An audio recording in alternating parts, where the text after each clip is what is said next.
Salam Pramuka. Sejarah Pramuka Indonesia. Sebulan sudah proklamasi kemerdekaan Republik Indonesia, beberapa tokoh pramuka berkumpul di Yogyakarta dan sepakat untuk membentuk panitia Persatuan Kepanduan Indonesia sebagai suatu panitia kerja, menunjukkan pembentukan satu operasi pramuka untuk seluruh bangsa Indonesia dan segera mengadakan Kongres Kesatuan Kepanduan Indonesia. Kongres yang dimaksud dilaksanakan pada tanggal 27 sampai 29 Desember 1945 Surakarta dengan hasil terburuknya Pandu Rakyat Indonesia. Perkumpulan ini didukung oleh segenap pimpinan dan tokoh setelah dikuatkan dengan janji ikatan sakti. Lalu pemerintah Republik Indonesia mengaku sebagai satu-satunya organisasi kepramukaan yang terkait dengan keputusan Menteri Pendidikan, Pengajaran, dan Kebudayaan. Sri Sultan Hamengkubuwono IX adalah satu tokoh lahirnya Pramuka Indonesia. Dia pernah menjabat Ketua Kewakil Nasional pertama sejak Pramuka berdiri pada tanggal 14 Agustus 1961. Sri Sultan Hamengkubuwono IX merupakan salah satu tokoh yang berhasil menyatukan berbagai organisasi kepramukaan di Indonesia menjadi satu wadah, yakni Pramuka, sehingga dinobatkan sebagai Bapak Pramuka Indonesia. Dalam buku berjudul Hamengkubuwono IX, The Spirit Protecting Leader, memimpin dengan kecerdasan intelektual dan spiritual, terdapat beberapa tulisan kenangan dari pengurus Kongres Gerakan Pramuka. Salah satunya adalah Prijo Judiono yang saat itu bekerja di kantor Kewakil Nasional Gerakan Pramuka pada tahun 1972. Saat itu Sri Sultan Hamengkubuwono IX menjabat Ketua Kongres pada periode 1970 sampai 1974, sekaligus menjabat sebagai Menteri Negara Equin. Di Kewakil Nasional dia dipanggil dengan sebutan Pak Sultan Hamengkubuwono IX.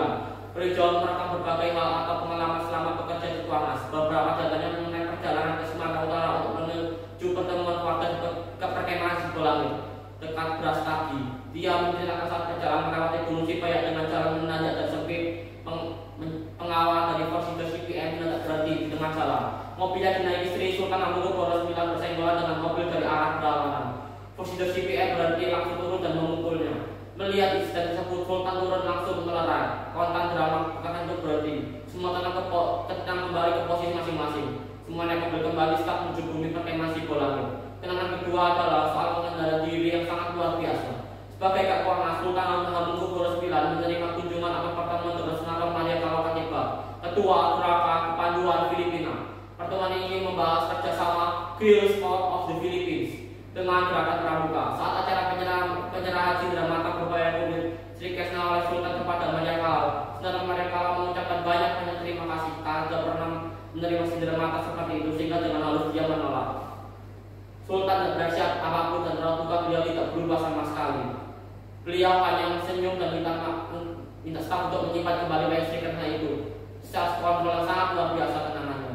Kota Solo juga sebagai pelestari fauna. Peristiwa ini oleh berikut yang mengemaskan dan kontrol yang pernah jadi di kantor Medan Merdeka Selatan nomor 6. Saat itu datanglah 4 keluarga Jambi sambil membawa harimau Sumatera yang sudah di offset. Offsetan harimau itu akan diserahkan kepada Kapolres Sri Sultan Hamengkubuwono IX.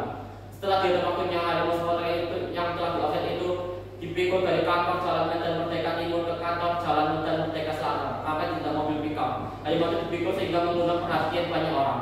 Sultan menerima Cindera Mata itu dengan baik dan kemudian dipajang di depan dekat ruang tamu. Namun itu ironi, mereka yang jadi jamban tidak tahu kalau Sultan Ketua World Wildlife Fund Indonesia yang bertugas menggalakkan pelestarian fauna yang tengah nyambungan di Indonesia. Kenangan ketiga adalah kesukaan Sultan Hamengkubuwono IX berkemah. Itu ceritakan ketika berkunjung acara Jamboree Dunia ke-13 di Sula, Jepang pada tanggal 2 sampai 10 Agustus 1971. Sultan ikut berkemah dan memesan nasi goreng bersama-sama. Hobi memasak adalah kegemaran beliau. Dan terbentuklah bahasa Dharma Pramuka.